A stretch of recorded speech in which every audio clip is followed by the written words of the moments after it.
L'émission Prière inspirée vous est présentée par EMCI TV. Vivez des moments forts dans la parole et dans la prière avec Jérémy Sordrill.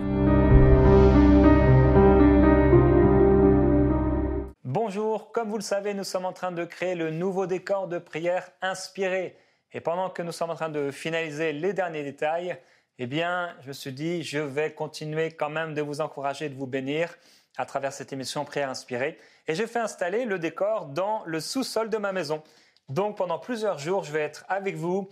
On va prier ensemble. Je vais continuer de partager la parole à travers, depuis ma maison et depuis le sous-sol de ma maison.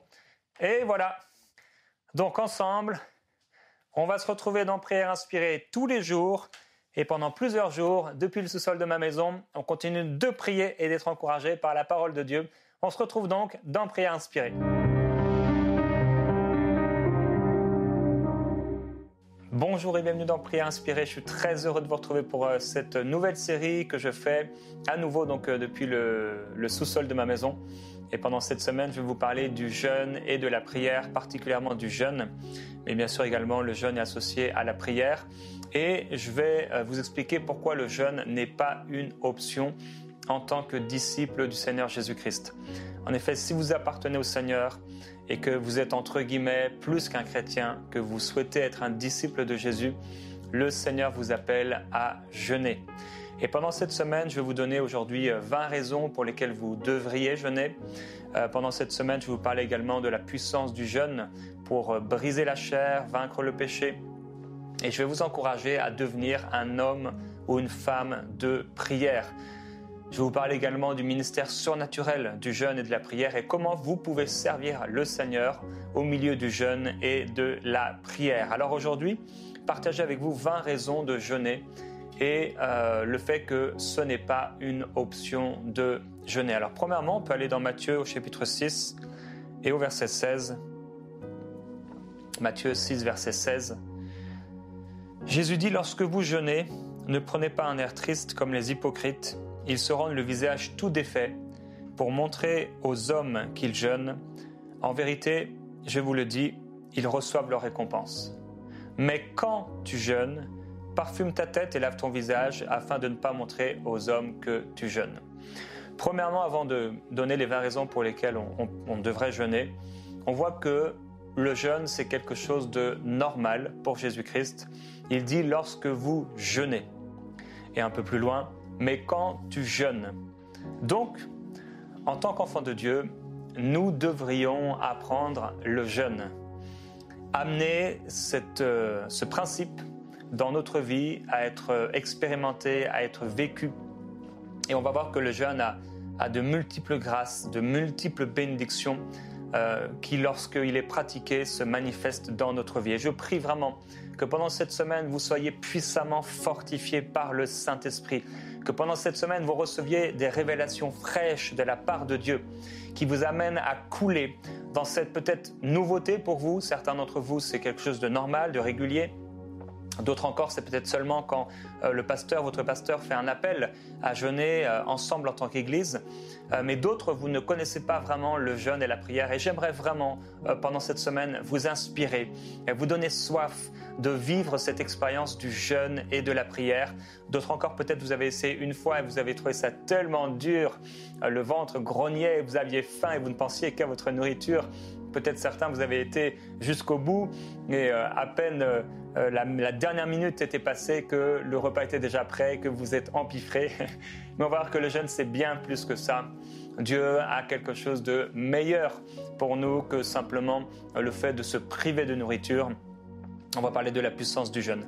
Et Jésus nous fait cette promesse en mettant en garde ceux qui jeûnent de ne pas se tromper de disposition intérieure, mais il dit également que lorsque tu jeûnes, ton Père qui est là dans le lieu secret, ton Père qui voit dans le secret, te le rendra. Il y aura donc une récompense pour ceux qui jeûnent, qui se mettent à part et qui prient. Rien que pour ça déjà, ça devrait nous donner soif et désirer en nous pouvoir vivre ce jeûne.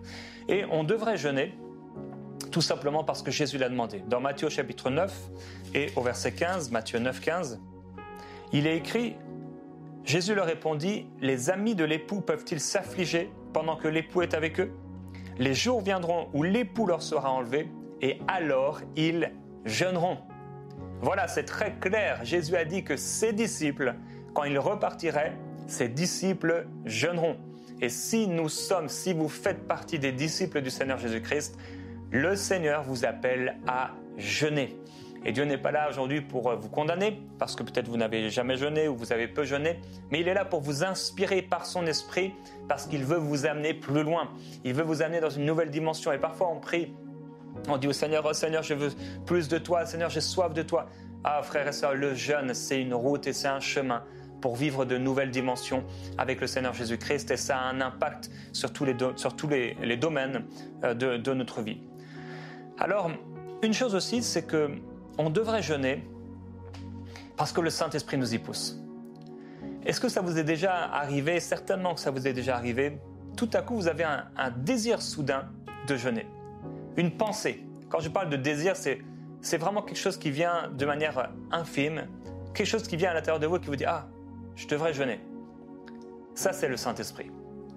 C'est le Saint-Esprit dans la vie du croyant qui le pousse à jeûner, qui fait naître un désir dans son cœur. Alors, parfois, on est sensible à ça.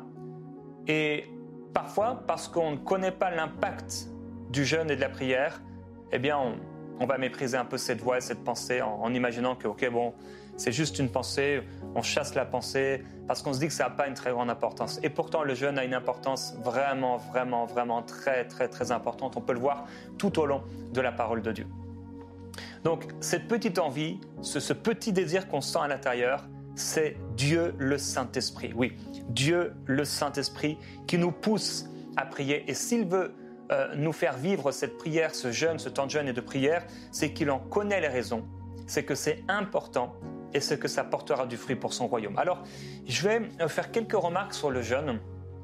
Les gens se posent beaucoup de questions sur le jeûne et pendant cette émission, je vais pouvoir répondre à beaucoup de vos questions sur le jeûne d'une manière générale. Donc, on va parler de la durée du jeûne, des lieux où on peut jeûner, les formes du jeûne, les objectifs du jeûne.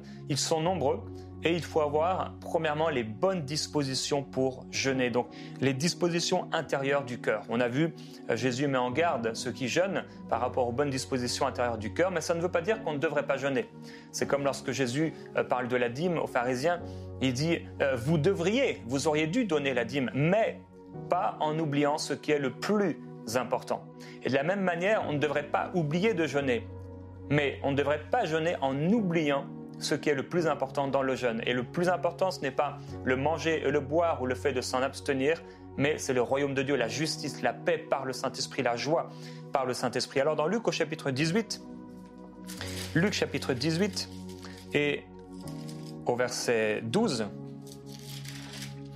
il y a cet homme qui est là, l'histoire que Jésus nous donne, et qui dit « Je jeûne 2 fois la semaine », il est en prière devant Dieu, il dit « Je jeûne 2 fois par semaine, je donne la dîme de tous mes revenus ». Mais le publicain, se tenant à distance, lui n'osait même pas lever les yeux et on sait, il se frappait la poitrine, il disait « Oh Seigneur, sois apaisé en moi, je suis juste un pécheur ». Et Jésus va dire « Je vous le dis, celui-ci descendit dans sa maison justifié plutôt que l'autre, car quiconque s'élève sera abaissé et celui qui s'abaisse sera élevé ». Voilà ce qui nous montre à la fois les mauvaises dispositions et les bonnes dispositions. Et c'est sûr qu'on devra avoir des bonnes dispositions d'humilité dans le jeûne et dans la prière. L'apôtre Paul dit dans 1 Corinthiens au chapitre 8, au verset 8, « Ce n'est pas un aliment qui peut nous rapprocher de Dieu. En manger ou ne pas en manger ne nous rendra ni meilleur ni pire. » C'est donc pas l'aliment lui-même qui compte, mais c'est ce qui va produire dans nos vies. Le fait de ne pas manger, c'est pas ça qui compte, c'est pas ça le but. Le but, c'est ce qui va se passer parce que tu es dans un temps spécial où tu ne manges pas. Et là, tu vas vivre quelque chose avec Dieu. Le jeûne auquel Jésus se réfère, c'est un jeûne qui est privé, une aide à la prière. Et on voit que l'Église primitive a jeûné, par exemple dans Actes chapitre 13, on viendra sur ce passage pendant cette semaine. Et donc, il est important de jeûner et d'avoir les bonnes dispositions du cœur. On ne jeûne pas pour un exploit, on ne jeûne pas pour, entre guillemets, tordre le bras de Dieu. On jeûne simplement parce qu'on a le désir de jeûner en obéissance à Dieu et on sait que c'est important et on veut vivre quelque chose avec Dieu. En tout cas, je vais vous donner les raisons de jeûner. Maintenant, la durée du jeûne. Alors, le jeûne et la prière vont constamment ensemble et souvent dans la parole de Dieu, le jeûne va durer donc du réveil jusqu'au soir, peut-être au coucher du soleil, donc en fin de journée. Il y a aussi parfois des jeûnes de 3 jours. Le jeûne d'Esther, ça a été un jeûne de 3 jours par exemple. Et après la destruction de Jérusalem, il y a 4 jours de jeûne qui ont été fixés comme jours de souvenir. Dans Zacharie, on peut voir cet exemple par exemple. Donc, il y a des durées de jeûne différentes. Les jeûnes les plus connus sont certainement le jeûne de Jésus dans le désert, 40 jours et 40 nuits. Le jeûne de Moïse, ou plutôt on devrait dire les jeûnes de Moïse, il a jeûné 2 fois 40 jours et 40 nuits. Ce sont les jeûnes les plus connus. On pourrait parler aussi de certains jeûnes de 21 jours. Et déjà, ça nous montre, par rapport à tous ces exemples de durée de jeûne, qu'il faut agir avec notre conviction intérieure, notre témoignage intérieur, ou selon la direction du Saint-Esprit de manière spéciale, où Dieu parle de manière spéciale et peut-être il pourrait nous donner une durée. Mais de toute façon, dans tous les cas, il faut agir sans condamnation par une conviction intérieure. C'est nous qui choisissons de jeûner. Dieu, entre guillemets, n'a pas besoin qu'on jeûne. Comme Dieu n'a pas, entre guillemets, besoin qu'on médite. C'est nous qui en avons besoin. Et nous avons besoin de passer du temps dans le jeûne et dans la prière. Maintenant, au niveau des lieux, on voit que Moïse, il a jeûné seul sur la montagne. Jésus était seul au milieu du désert. Il n'a vu personne. Il a été apparemment visité par des anges, on le sait, mais il n'avait de compagnie que les bêtes sauvages qui l'environnaient. Donc, selon le type de jeûne, il est vraiment préférable de rester à l'écart. Les jeûnes qui vont durer une journée, c'est vraiment bon de pouvoir rester à l'écart. Les jeûnes qui vont durer plus longtemps, bon, ça dépend des fois. Mais pour les premières fois, il est préférable de ne pas travailler pendant qu'on jeûne et que ce soit vraiment un temps mis à part pour le Seigneur. Si c'est un long temps de jeûne, il peut avoir aussi, comme Moïse et comme le Seigneur Jésus-Christ, à part complètement. Mais parfois, il peut avoir des jeûnes un peu plus longs, une semaine par exemple, 2 semaines, etc., qui peuvent simplement se faire même pendant qu'on est à la maison, même pendant qu'on travaille, et pour nous amener dans une dimension particulière. En tout cas, là encore, que ce soit la durée, que ce soit le lieu, il faut se laisser inspirer, faire les choses d'une bonne façon, tout pour que le jeûne puisse être efficace. Maintenant, les formes du jeûne. Alors, le jeûne biblique consiste bien sûr en l'abstinence de nourriture et parfois d'eau. Ça, c'est le jeûne particulièrement inspiré par le Saint-Esprit et souvent surnaturel. À noter que le jeûne de Daniel, donc dans l'Ancien Testament, c'est un jeûne de purification et ce n'est pas un jeûne de privation.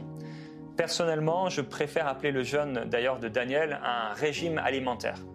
Je ne crois vraiment pas que quand Daniel a refusé de manger les mets du roi pour ne pas se souiller, il est en train de se dire avec ses amis « Allez, maintenant, on va jeûner, on va manger que des légumes ». Non, c'était simplement, il ne voulait pas se souiller avec les mets du roi parce que c'était des mets qui étaient souillés.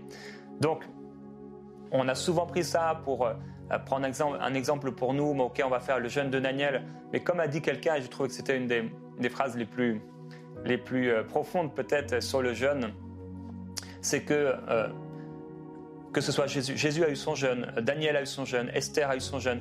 Et en fait, c'était le jeûne d'Esther, c'était le jeûne de Daniel, c'était le jeûne d'Ézéchiel, c'était le jeûne de Jésus. À chacun de trouver son type de jeûne selon la conviction intérieure, le désir personnel et peut-être parfois une direction particulière du Saint-Esprit. Donc, puisqu'un jeûne est personnel et qu'il n'est pas une ordonnance religieuse, chacun peut choisir de quelle façon il va jeûner. Comme je le dis, l'important par contre, et c'est vraiment une fondation pour le jeûne, c'est d'être sincère et honnête quand on veut jeûner et pas dans un esprit religieux. Parce que si on est dans un esprit religieux, on va vraiment passer à côté, on va se condamner, etc. On va constamment être en train de penser à ce qu'il faut faire, ce qu'il ne faut pas faire. Non, soyez inspirés, sans esprit de condamnation, soyez tranquilles. Les objectifs pour Israël, c'est que quand Israël jeûnait, Alors l'individu jeûnait pour se préparer par exemple à communier avec le Seigneur, pour exprimer la dépendance de Dieu, la soumission à sa volonté, quand l'individu était opprimé par de grands soucis, de grands fardeaux, pour que Dieu par exemple intervienne et change une situation. Parfois aussi certains jeûnaient pour faire le deuil d'un mort. On peut voir par exemple David, un cas un peu particulier pour que Dieu intervienne. Suite à une demande aussi expresse de la part de Dieu. Donc ça, c'est des exemples qu'on peut trouver dans l'Ancien Testament. Mais également la nation, quand la nation était en danger, il passait du temps à jeûner. Quand il y avait par exemple un danger imminent de guerre, de destruction, le peuple pouvait jeûner. Une fois, on voit le peuple qui va jeûner lors d'une invasion de sauterelles, et là, ils se mettent à jeûner pour le retour des exilés, comme un rite expiatoire, donc le jour de l'expiation. Différentes façons de jeûner pour les Israélites, et il y a beaucoup de choses qui nous inspirent dans ces jeûnes qu'ils ont fait dans l'Ancien Testament. Alors maintenant, rapidement, je vais vous partager 20 raisons de jeûner. On va pouvoir revenir sur ces choses pendant cette semaine, donc je ne veux pas non plus aller trop vite, mais rappelez que le jeûne consiste en l'abstinence de nourriture. Il est accompli pour manifester notre besoin de Dieu, notre dépendance, notre soumission à la volonté de Dieu. Si quelqu'un casse son jeûne, Dieu ne fronce pas le sourcil, il n'est pas en colère. Dieu se porte très bien avant, pendant et après notre jeûne. Comme je l'ai dit quelque part, nous ne jeûnons pas entre guillemets pour Dieu, mais c'est pour nous. C'est nous qui avons besoin de jeûner. Dieu n'a pas besoin de jeûner. J'espère que vous comprenez ce que je veux dire. Alors, voici maintenant 20 raisons, peut-être parmi d'autres, mais j'ai trouvé que c'était les 20 raisons principales pour lesquelles on peut jeûner aujourd'hui. Je les ai notées. Je vais les mettre dans la description YouTube pour que vous puissiez peut-être l'imprimer, méditer sur ça et le vivre. Premièrement, par obéissance. On jeûne par obéissance. Donc, tout simplement, comme on l'a vu au début de cette émission, parce que Jésus l'a demandé. Il a dit, en ce temps-là, ils jeûneront. On peut simplement jeûner, pas parce qu'on a un fardeau particulier, on a une demande particulière, ou même parce qu'on veut vivre quelque chose, mais déjà, Seigneur, je veux t'obéir. Et de la même façon qu'on peut honorer Dieu par nos finances, de la même façon on peut honorer Dieu en jeûnant. Deuxièmement, pour renoncer à la chair, on en parlera demain, et faire mourir les passions charnelles. Il y a des passions dans nos membres, l'apôtre Paul le dit. Et ces passions, si la chair n'est pas maîtrisée, l'apôtre Paul il dit « Je maîtrise ma chair, je la tiens assujettie, de peur qu'après avoir prêché aux autres, je sois moi-même disqualifié. » Ce sont des choses qui peuvent arriver. Donc, il est important à ce moment-là d'assujettir sa chair, de renoncer à la chair. Également, pour vaincre certains péchés et affaiblir notre chair. Donc, il y a des péchés parfois qui dominent les chrétiens et ils peuvent vivre avec ces péchés pendant longtemps. Le jeûne a cette faculté, nous en parlerons demain, de vaincre certains péchés qui résistent, qui dominent et qui malheureusement nous éloignent de la vie du disciple de Jésus-Christ. Pour se sanctifier et renoncer à notre vie.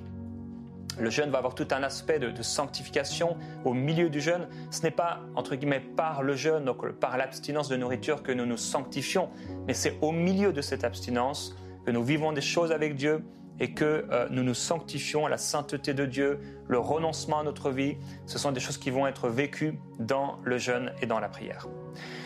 Pour se repentir et revenir à Dieu, le jeûne aussi est important. La Bible nous le montre dans le livre de Joël, dans Malachie je crois également. Donc au niveau du jeûne, de revenir à Dieu par le jeûne et par la prière. Donc pour se repentir et revenir à Dieu, c'est la 5e raison. 6e raison, pour se consacrer à Dieu. Donc c'est le jeûne de consécration. Donc c'est le fait de se consacrer, de s'offrir à Dieu. On se donne au Seigneur. Pour ranimer la flamme également. Pour ranimer la flamme, on sent qu'on tiédit, on se refroidit et on a besoin de vivre un tournant, de créer une brèche dans le jeûne et dans la prière. Alors à ce moment-là, ça a toute sa place. 8e, pour chercher la volonté de Dieu pour soi-même et recevoir des instructions divines. Au milieu du jeûne, vous allez donc vous mettre à part pour le Seigneur et là, vous allez chercher la volonté de Dieu. Souvent, c'est une des questions qui intéresse le plus les croyants. Quelle est la volonté de Dieu pour ma vie ? Mettez-vous à part dans le jeûne et la prière et cherchez quelle est la volonté de Dieu pour vous-même. Et là, vous recevrez des instructions divines pendant cette période, très souvent. Pour chercher la volonté de Dieu pour les autres également, c'est une autre raison. Pour développer une vie de sobriété. Nous en parlerons également dans 2-3 jours, je crois. Donc le style de vie du disciple, devenir un homme, une femme de jeûne et de prière, ça crée en nous une vie de sobriété. À chaque fois, peut-être, c'est comme si on s'écarte un peu, entre guillemets, ou voilà, on commence un peu peut-être à déraper un tout petit peu. À chaque fois, on revient dans le jeûne et on vit comme ça une vie de sobriété. Pour sensibiliser et fortifier notre nature spirituelle, c'est important. Le fait de jeûner, eh bien, ça va affaiblir la chair, ça va fortifier l'esprit et on va sensibiliser notre nature spirituelle là où le Seigneur habite. Pour se refocaliser sur les priorités de Dieu, donc ça vient un peu avec la repentance, pour méditer la parole de Dieu pour soi-même ou en vue de bénir les autres personnes, donc des gens autour de nous, pour se sensibiliser cette fois-ci à la voix de Dieu. Donc comme la chair est affaiblie et l'esprit est fortifié, on est comme dans cette dimension, plus en train de manger constamment, où notre estomac, notre corps est pris avec cette nourriture. On arrive dans un repos, entre guillemets, de l'esprit, sensibilisation à la voix de Dieu. Pour vivre un temps de prière spéciale, un temps spécial avec Dieu également, on peut jeûner. On veut vivre un temps spécial avec Dieu, eh bien, on va jeûner à ce moment-là. 17e raison, pour rendre un culte à Dieu. Donc, ce n'est pas la privation de nourriture qui rend un culte à Dieu, mais au milieu de ce temps, nous rendons un culte au Seigneur. Pour prier pour les besoins du royaume, c'est également une autre raison. Avant-dernière raison que j'ai trouvée, pour faire naître ou faire avancer une vision. La Bible dit, est-ce qu'une nation peut naître en un jour ? Peut-être que Dieu vous a donné un projet et ce projet, eh bien, il n'avance pas, vous êtes constamment bloqué, eh bien, vous avez besoin à ce moment-là peut-être de passer un temps de jeûne et de prière. Et 20e raison, eh bien, pour trouver la façon dont on peut voir Dieu répondre à un besoin personnel. Vous avez peut-être un besoin personnel et vous voulez voir Dieu répondre. Alors, ce n'est pas pour que Dieu réponde à un besoin personnel, Dieu ne change pas dans le jeûne, mais au milieu de ce temps de jeûne et prière, vous allez recevoir les instructions, la parole de Dieu, et à ce moment-là, vous allez savoir comment vous pouvez trouver la façon dont Dieu va répondre à ce besoin personnel. On va passer un temps maintenant à prier sur ces raisons. Dans ce temps de prière, j'aimerais vraiment vous inviter à ouvrir votre cœur par rapport à cet enseignement. La Bible nous encourage à ne pas écouter la parole seulement et par des raisonnements, essayer de s'excuser et se dire peut-être « Oh non, mais moi c'est spécial, Dieu ne m'appelle pas à jeûner, à prier, à passer des temps spéciaux de jeûne et de prière. » Mais je voudrais vraiment pouvoir vous inspirer et que le Saint-Esprit lui-même puisse vous convaincre. Nous avons besoin dans cette génération d'hommes et de femmes qui sont de véritables disciples du Seigneur Jésus-Christ. Et on n'est pas formé comme ça du jour au lendemain. On ne devient pas un vrai disciple ou un disciple peut-être affermi du jour au lendemain, mais on apprend. Et pas après pas, en obéissance à Dieu, on le devient. Alors, de ce temps de prière, je voudrais vraiment vous encourager, premièrement, à accepter la parole de Dieu telle qu'elle est. Et à le dire au Seigneur dans la prière. Vous pouvez dire, Seigneur Jésus-Christ, j'accepte ta parole telle qu'elle est. Et je reconnais que, puisque tu es parti, je dois jeûner. Pendant ce temps, peut-être dis au Seigneur combien c'est difficile pour toi, pour quelles raisons tu n'as pas jeûné ou vous n'avez pas jeûné depuis peut-être longtemps, ou peut-être pourquoi vous ne l'avez jamais fait. Exposez simplement au Seigneur cela dans la prière maintenant. Vos difficultés de vous mettre à part. Alléluia.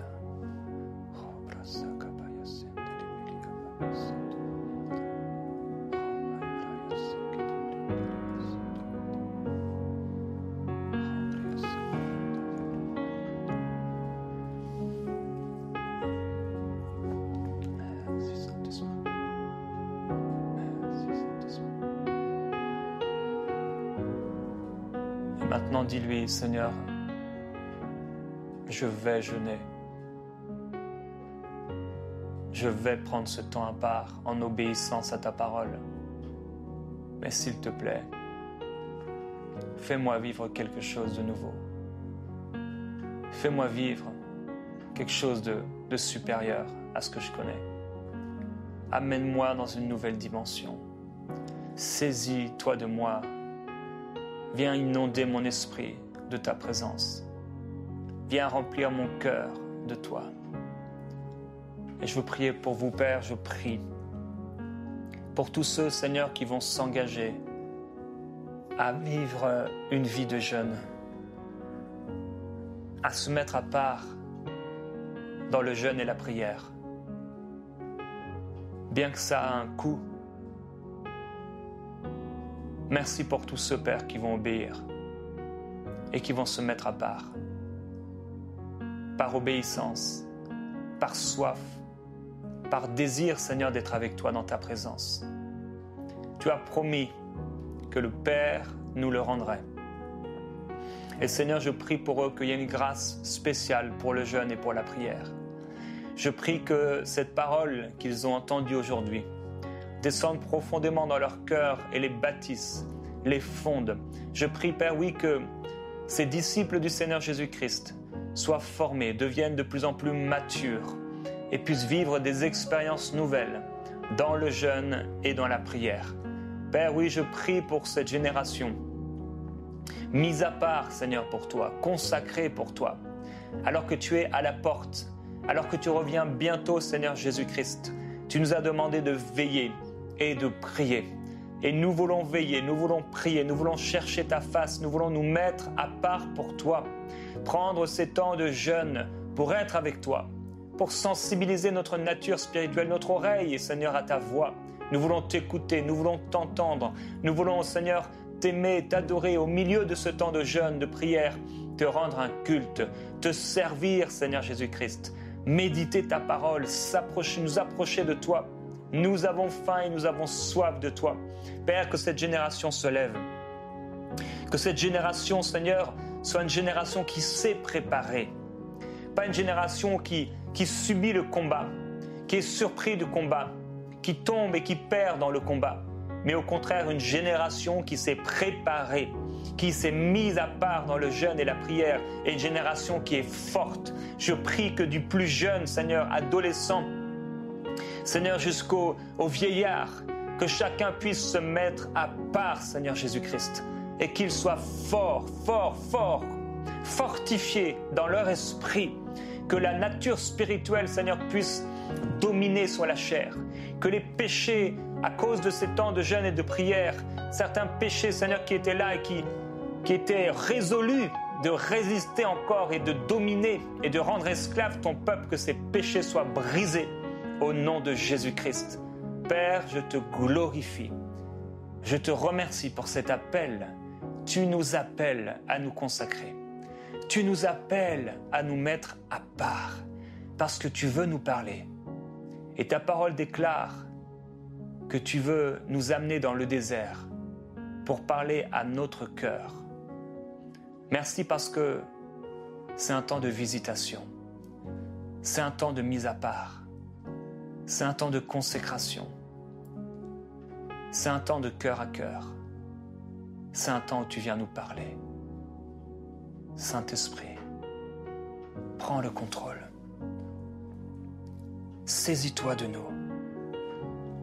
Prends la place.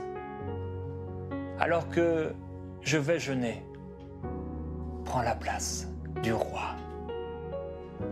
Alors que peut-être il y a des choses qui ont pris ta place qui n'ont pas lieu d'être. Certaines qui ne devraient même pas exister dans ma vie. Que ce temps de jeûne soit un temps de sanctification, de consécration, de transformation, de bouleversement, de changement. Qu'il en soit ainsi, Seigneur. Oui, prie, dis au Seigneur qu'il en soit ainsi dans ma vie. Amène-moi dans ce temps. Amène-moi au milieu du désert à trouver cette source d'eau vive, à récolter cette manne, à voir l'écaille de provision tomber du ciel. Seigneur Jésus-Christ, je veux vivre plus avec toi, car j'ai faim, j'ai soif de toi.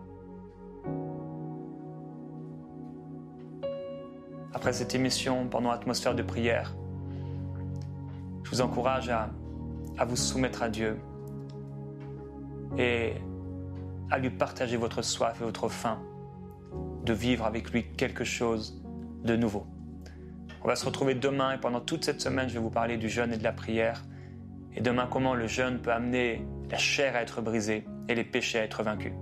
On se retrouve demain. Cette émission a pu être réalisée grâce au précieux soutien des nombreux auditeurs de MCI TV. Vous pouvez nous envoyer vos sujets de prière et vos témoignages à prière@enseigne-moi.com. Retrouvez toutes les émissions de Prière inspirée sur emcitv.com.